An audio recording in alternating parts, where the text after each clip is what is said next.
Ертеде ну орманның ішінде бір мейірімді ана ешкі мен оның 7 лақтары өмір сүріпті. Олар кішкентай, әдемі үйде бақытты өмір сүрген екен. Ана ешкі күнде балаларына сүт беріп, ертегі айтып, оларға қамқор болыпты. Балалар күліп ойнап, аналарын қатты жақсы көріпті. Бірақ сол орманда аш қасқыр өмір сүріпті. Ол кішкентай лақтарды жегісі келіпті.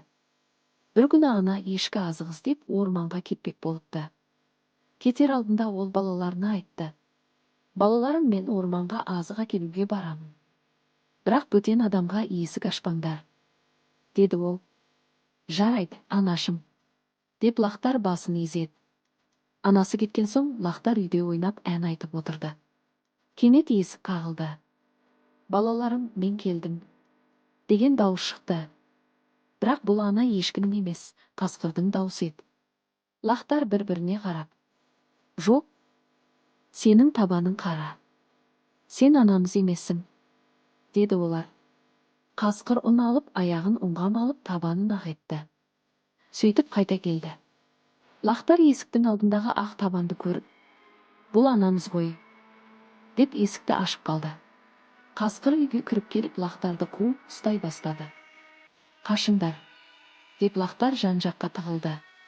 Бірі шкафтың артына, бірі сағаттың ішіне, тағы бірі себеттің ішіне тығылды. Тек ең кішкентай лақ қана аман қалыпты. Кешке ана ешкі үйге оралғанда есік ашып, үй шашылып жатыр. Балаларым қайдасыңдар, деп дауыстады. Сонда кішкентай лақ шығып, бәрін айтып берді. Ана ешкі жылап қасқырдың ізін іздеп кетті. Ақыры ағаш түбінде ұйықтап жатқан қасқырды тапты. Оның қарны томпайып ұйықтап жатыр екен. Ана ешкі ақырын қасқырдың ішін тіліп, лақтарын аман алып шықты. Сосын қасқырдың ішіне тастар салып қайта тікті. Қасқыр оянып шөлдеп өзенге барғанда ауыр қарнымен суға құлап кетіпті. Осылайша ана ешкі мен 7 лақ қайтадан бақытты өмір сүріпті. Ертегі осымен аяқталды.